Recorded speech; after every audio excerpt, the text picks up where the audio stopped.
अमिताभ बच्चन एक ऐसा नाम है जो हिंदी सिनेमा का पर्याय है। वे हमेशा ही अपनी कला के साथ प्रयोग करते हैं। वे आज भी पानी की तरह हैं, जिसे जिस बर्तन में डालो उसी का आकार ले लेता है। बच्चन अपनी भूमिकाओं के लिए बड़े पैमाने पर तैयारी करते हैं। उनके शोध की गहराई किसी को भी शर्मिंदा कर सकती है और वे हर शॉट की रिहर्सल करना पसंद करते हैं। मैं बच्चन को भेजे जाने वाले संदेशों में उन्हें सर कहकर संबोधित नहीं करती।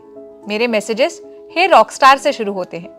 उनके 80वें जन्मदिन पर मैं यही कहूंगी, हे रॉकस्टार, हमारी हैट्रिक अभी बाकी है।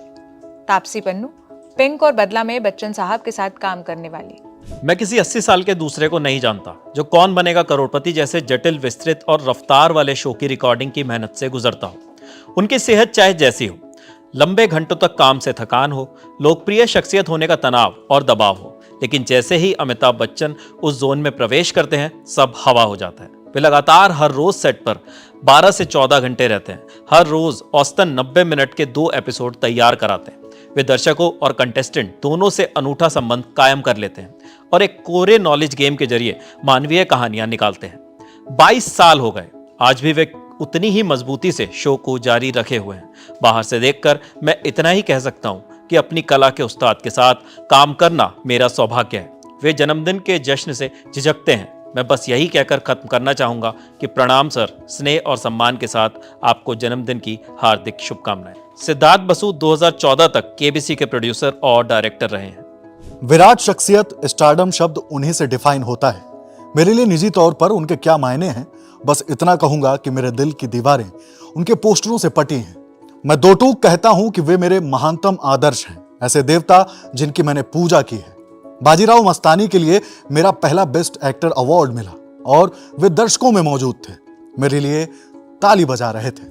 मैं फिल्म जगत के उन बहुत थोड़े लोगों में था जो इस नौजवान अभिनेता की जबरदस्त प्रतिभा को देख और सराह सके, यहां तक कि तब भी जब उनकी फिल्में अच्छा नहीं कर रही थी।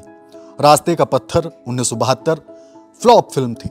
मुझे लगता है कि उसके प्रोड्यूसर के अलावा अकेला मैं रहा होऊंगा जिसने 3 बार देखी, मगर मैंने देखा कि अमिताभ बच्चन ने जबरदस्त काम किया था।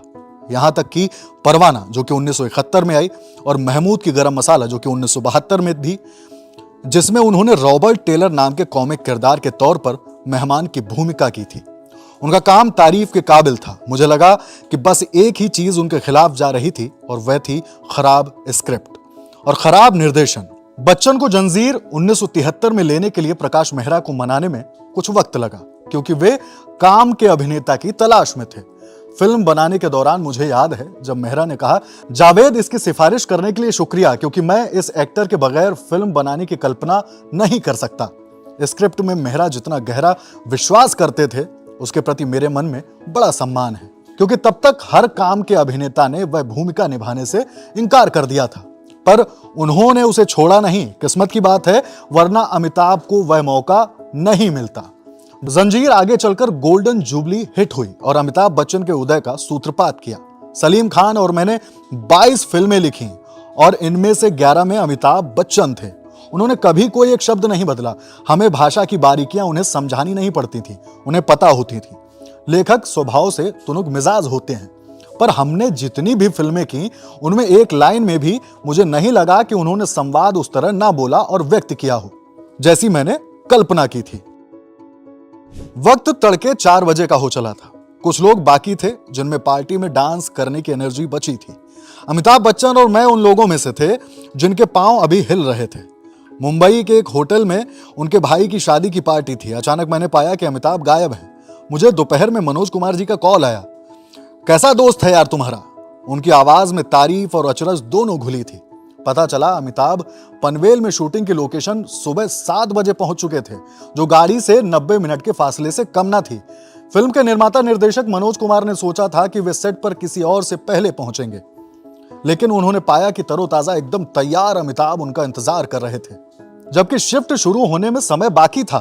कोई नहीं जानता कि कहां अमिताभ नहाए, कब कपड़े बदले और कैसे निर्देशक से पहले पहुंच गए। मुझे काला पत्थर के एक शॉट के बारे में अच्छी तरह से याद है कि अमिताभ और मुझे अपने कंधों पर फावड़ा लेकर एक दूसरे की आंखों में गुस्सा लिए आना था या उगते सूरज के साथ फिल्माना था। मेरे जैसे आदमी के लिए यश चोपड़ा को कहना पड़ा कि शॉट के लिए सुबह जल्दी उठ जाना, और मैंने हाँ कहा था। लेकिन अमिताभ तो कैमरामैन के पहुंचने से पहले ही मौके पर मौजूद थे। उन्होंने कहा, चलिए मैं तैयार हूं।